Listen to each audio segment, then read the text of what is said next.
Nah ini maksudnya saya, ini fikih ya. Fikih itu wilayahnya, makanya jadi ahli fikih itu susah-susah gampang. Jenengan jangan hanya berpikir protes dengan ketentuan fikih, mengkaji yang sebanyak-banyaknya. Itu tadi, misalnya Anda seorang supir permanen, supir bis terutama. Kalau truk kan bisa leha-leha, kalau bis kan apa ada deadline-nya ya waktu. Seperti bis jurusan Surabaya Semarang, saya kan sering naik bis jurusan Surabaya Semarang. Kadang-kadang supirnya melihat saya tanya, Gus saya ini supir, saya ini Ramadan itu gimana ini? Ya saya sudah ngerti setengah nakal, dan senengnya dijawab rasa poso ya saya tahu ya.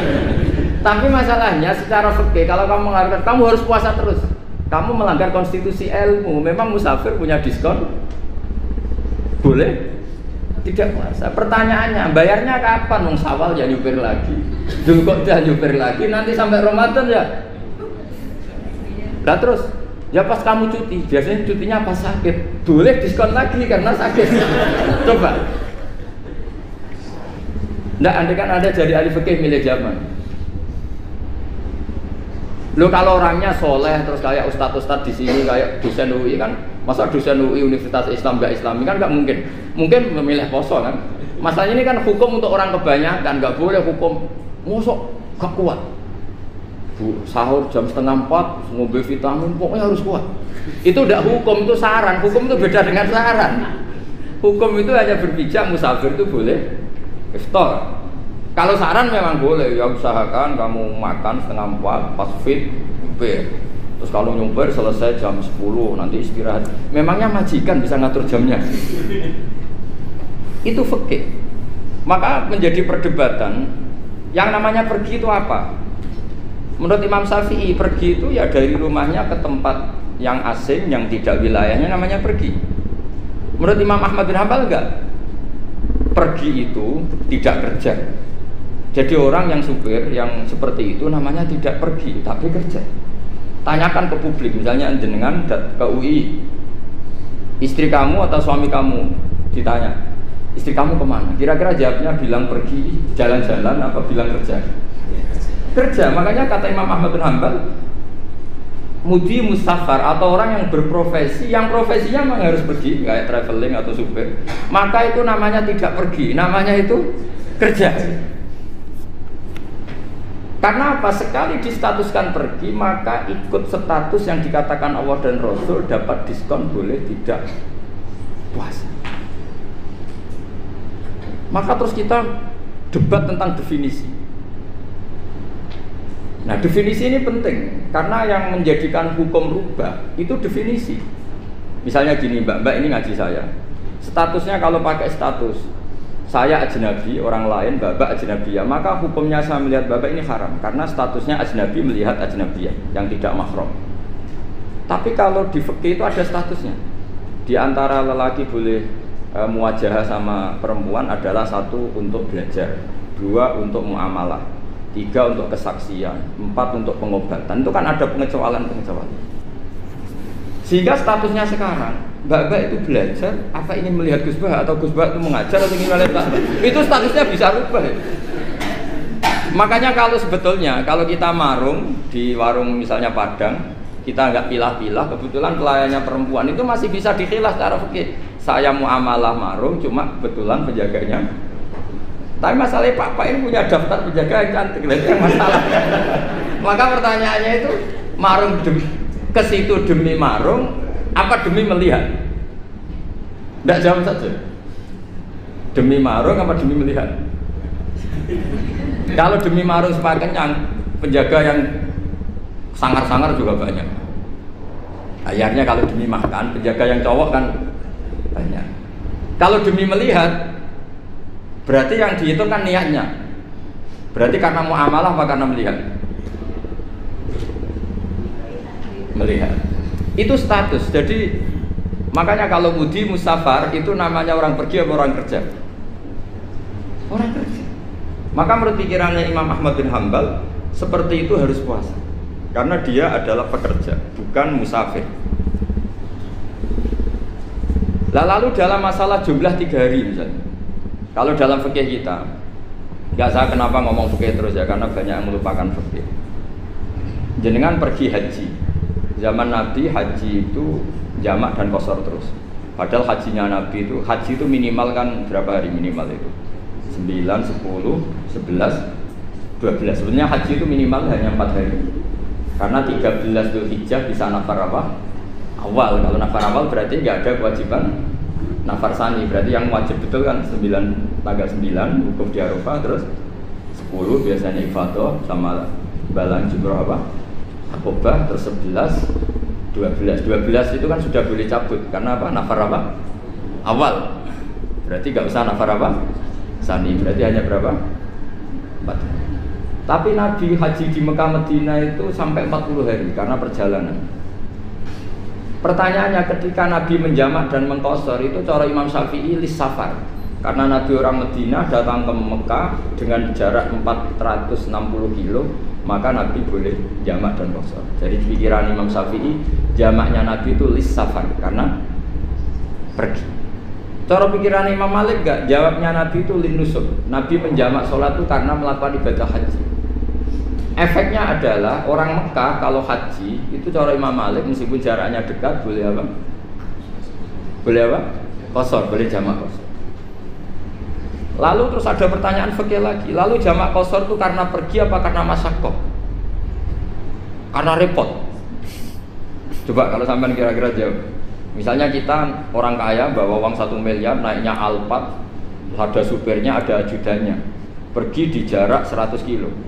Masyaqqahnya kan tidak ada sama sekali, apalagi di tol kebetulan nggak macet. Kira-kira boleh jamak nggak? Boleh Gus karena pergi, tapi kan nggak ada repotnya sama sekali.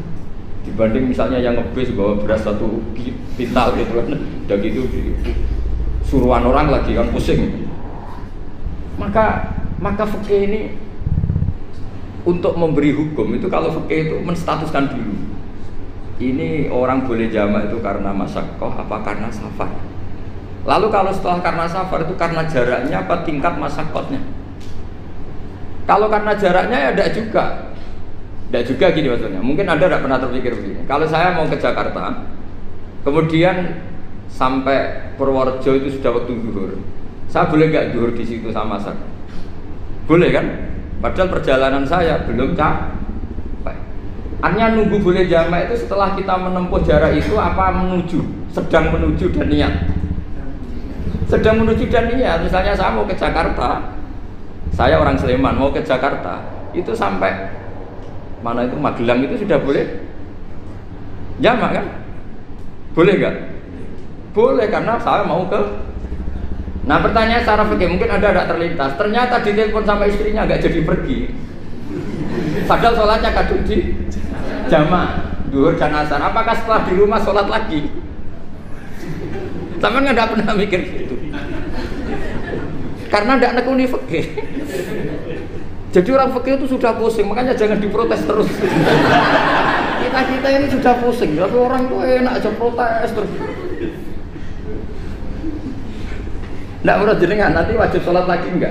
Dia bolehnya jamak kan berdasar berstatus musafir. Ternyata setelah Magelang ditelepon istrinya enggak jadi. Dia kadung sholat duhur dan asar. Setelah pulang masih jam 1.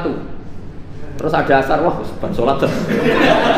Kalau ada sholat lagi apa ada?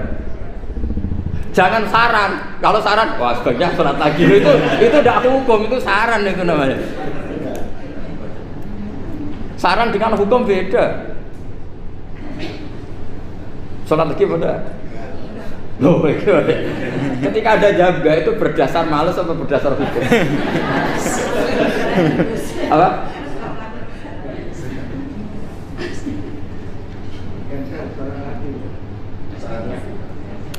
Nah kalau Anda sholat lagi, pertanyaannya gini, Allah itu tidak punya tradisi mewajibkan 2 kali. Pertanyaan fikihnya mesti gitu. Dan saat Anda di Magelang menjamak itu melakukan sesuatu yang disahkan oleh agama. Berarti pas Anda jamak duhur asar, sesuatu pas melakukan itu kan berstatus sah dan boleh. Meskipun setelah itu ada masalah, istri kamu nelpon terus pulang. Tapi pas itu kan sudah dinyatakan oleh malaikat sah, Anda sudah duhur dan asar. Kalau melihat itu tidak wajib mengulang. Tapi bisa saja malaikat ada yang usil. itu sah karena Anda berstatus musafir. Berhubung status Anda hilang, maka poin Anda sudah sholat juga hilang. Kamu milih fikih yang mana?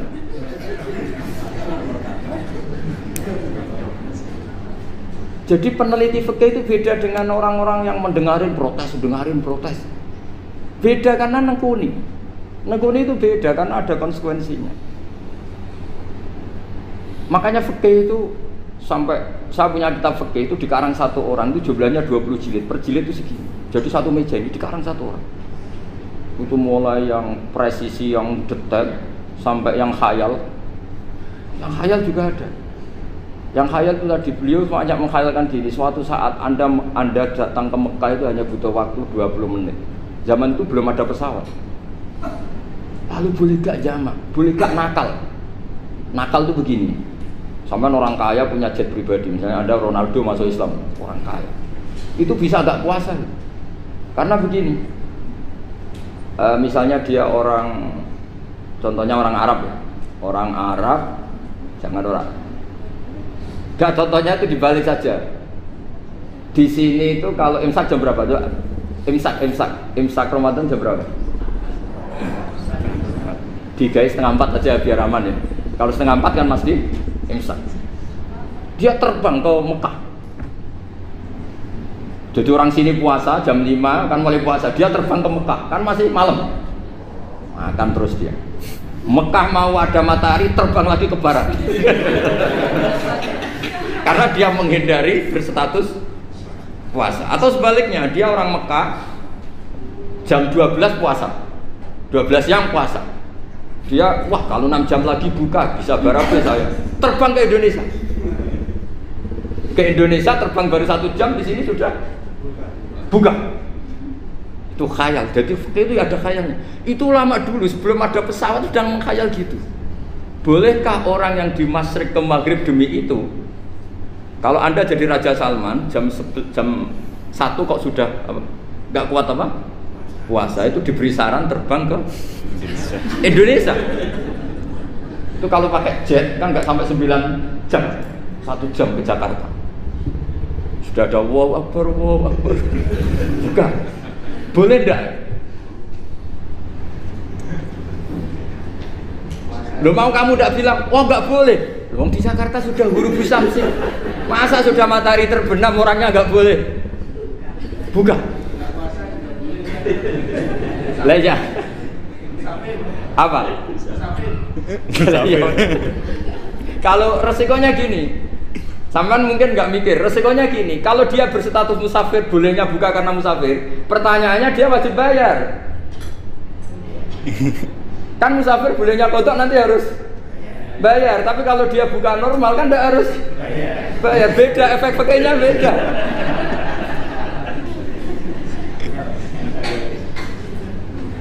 Sama jangan protes, Gus Baik gimana, mau ngaji mana dijak senam. Ini kan ngajinya para dosen, para pegawai, jadi harusnya itu jadi mufti, ngaji untuk jadi mufti, bukan ngaji untuk mendengarkan. Jadi makanya saya mohon jangan sering protes sama ulama sudah pusing. Karena efek-efek hukum itu tidak gampang. Kayak tadi misalnya, kalau dia boleh buka atas nama musafir, resikonya wajib bayar. Masalahnya Raja Salman ini mau ndak gitu. Dia inginnya. Maka pertanyaannya itu kitab yang milik saya tadi yang 20 jilid tadi. Ulama itu mulai dulu sudah membayangkan bagaimana kalau suatu saat ada satu kendaraan. Kenapa ulama bisa membayangkan itu? Karena ada buruk. Meskipun mereka nggak numpak buruk, hanya Rasulullah, tapi kan bisa membayangkan ada toyul waktu. Waktu itu bisa dilipat. Karena ulama dulu ahli astronomi, jadi bumi itu bulatnya gini, muternya gini. Berarti suatu saat ada satu ilmu di mana orang ngambil satu posisi terus melewati toyul waktu, ngalami lintasan waktu. Mulai dulu itu sudah dibicarakan. Pertanyaannya lalu status orang ini kayak apa? Misalnya tadi orang Mekah ingin cepat buka terbang ke Indonesia. Orang Indonesia menghindari imsak, misalnya 3:30, dia belum sahur.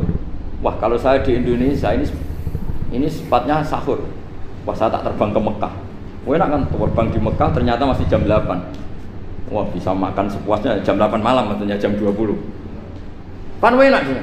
Bar wareg balik ning Indonesia wis jam 1 siang. Jam 1 siang kalau ingin cepat buka terbang ke timur. Langsung buka. Berarti dia kira-kira puasa aja 3 jam. Tapi terus ya mungkin kalau sampean, lha opo Gus urip repot-repot ngono tinggal turu ndelok sinetron kok buka dhewe. Itu tidak hukum, saran itu namanya apa? Kalau hukum tetap tadi yang dikatakan puasa adalah imsak, mulai jam imsak sampai ghurubus syamsi. Lalu pertanyaannya lagi, ghurubus syamsi sampai imsak itu konversi jam apa nyata-nyata ghurubus syamsi? Kalau yang diliwati khatul istiwa, katul istiwa itu nyata, fi'lan kalau dalam bahasa Arab fi'lan awaqi'iyah. Tapi kalau Anda orang kutub, saya sering kirim-kiriman surat sama mufti-mufti yang ada di Timur Tengah, di Eropa, konsultasi maksudnya. Orang kutub itu kan tidak ada matahari, tidak ada apa-apa. Jika kalau Anda baca kitab di kutub, mesti Gus Bak darani pembohong. Misalnya orang kutub ngaji saya, kamu harus subuh sebelum matahari terbit. Sekali matahari terbit, waktunya hilang. Duhur setelah matahari agak ke barat. Asar kalau matahari terbenam, hilang waktunya. Terus mereka mesti bilang, mataharinya di mana? Maka pertanyaannya, boleh gak mengkonversi waktu untuk orang kutub? Jadi misalnya pola umum subuh jam 4:30, berarti antara subuh dan qadha itu 1 jam setengah. Subuh sama zuhur polanya berapa berarti? Kalau 4:30 sampai jam 12 itu 6 sama 7:30. Berarti ya kira-kira habis subuh nunggu 7 jam setengah baru zuhur, nunggu 3 jam baru asar, nunggu 3 jam baru maghrib. Berarti waktu puasa kira-kira antara jam 4 sampai jam 6. Berarti berapa jam itu? 12 sama 2 14 jam. Oke, berarti orang kutub harus puasa 14 jam. Tidak bergantung waktu mata. Tapi ada lagi pertanyaan lucunya gini, lalu 14 jam Gus itu dimulai dari mana? Apa asal 14 jam? Apa harus ada konsensus setarnya? Masih ada PR lagi. Menurut kamu gimana? Ada konsensus setarnya dimulai jam 4 dini hari. Apa asal jumlahnya? Imsak 14 jam. Mikir lagi kan? Itu di Denmark itu ada satu musim di mana siang terus sampai sekian bulan. Siang terus sampai orang sana itu capek. Kenapa ada siang terus? Logikanya kan tadi bumi itu saya juga belajar falak, belajar astronomi. Kalau tepaan kamu di sisi yang barat agak utara atau agak selatan, matahari ini nyentrong terus. Sehingga bumi molak-malik ya kamu kesentron terus karena kita ini kan tepaan di katulis tiwa. Di khotul istiwa, sebenarnya khotul istiwa itu bahasa Arab dari kata khotul istiwa, khotun itu garis, istiwa itu tengah. Lah, Islam itu oleh Allah memang dipilih di tempat paling top yaitu Mekah. Mekah Ka'bah itu surratul ardi. Jadi sebelum ditemukan ilmu astronomi itu Nabi sudah ngendikan Al-Ka'bah surratul ardi. Ka'bah itu pusarnya bumi. Sehingga di Ka'bah itu satu-satunya area yang terbebas dari medan magnetis. Karena dari utara dan selatan benar-benar di tengah. Maka potensi jam paling akurat di dunia itu ya hanya jam yang di Mekah itu. Karena apapun akuratnya teknologi di Amerika atau Jerman, karena jam itu dari logam tetap ketarik medan apa? Magnetis, entah berapa 00, tetap kena. Misalnya jam di Jerman, lebih dekat mana kalau Jerman? Mesti ketarik medan magnetis, entah berapa kadarnya. Karena materi jam dari logam. Sementara di Mekah karena di tengah itu terbebas dari medan apa? Magnetis. Nah sehingga yang segaris dengan Mekah kayak Indonesia itu semuanya khotul istiwa. Nah kalau khotul istiwa normal itu artinya ya 12 siang secara umum ya 12. Sehingga ulama Indonesia kalau ngaji itu lebih gampang, lebih tidak dianggap bohong. Karena ya ada terbitnya matahari, ada zawalus syamsi, ada ghurubus syamsi. Coba kalau kitab itu Anda baca di kutub utara sama kutub selatan, murid kamu bingung semua. Ini gimana Ustadz, tidak ada matahari kok semuanya diukur pakai matahari. Lalu pertanyaannya dikonversi kan? Pertanyaannya kalau dikonversi pakai apa gitu? Asal 14 jam, apa harus sepakat dimulai jam berapa? Milih mana? Milih sepakat. Pertanyaannya kalau sepakat, ukurannya siapa yang jadi ahlul halli wal aqdi?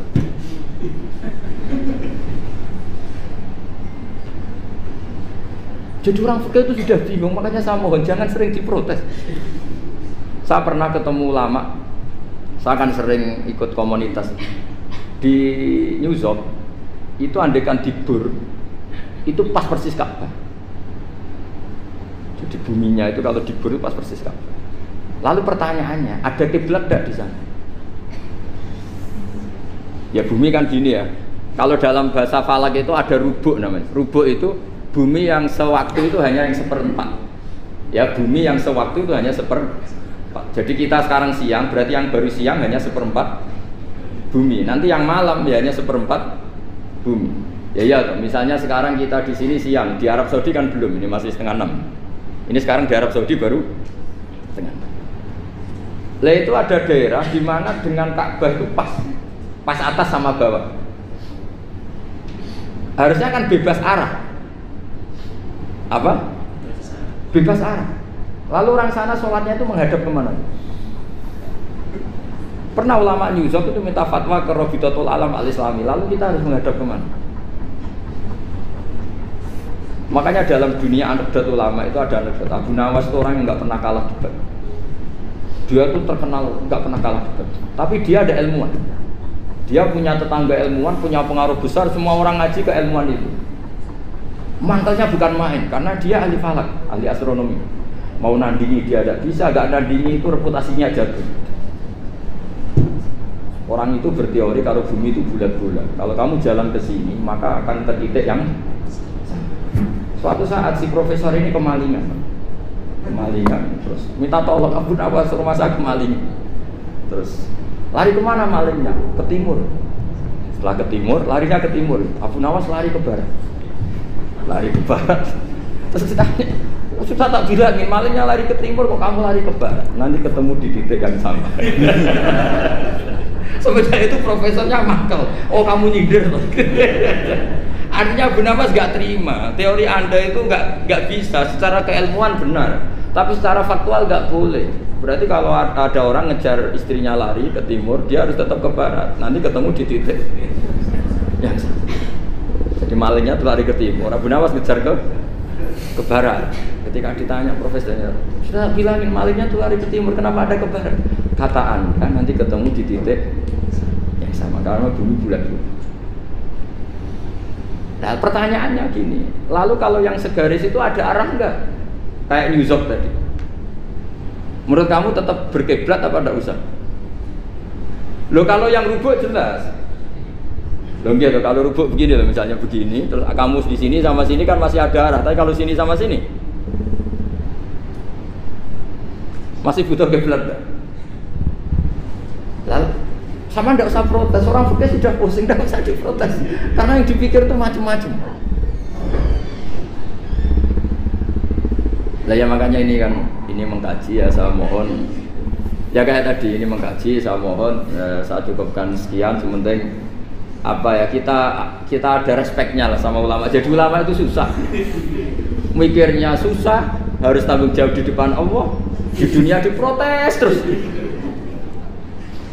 Ya saya kira demikian. Assalamualaikum warahmatullahi wabarakatuh.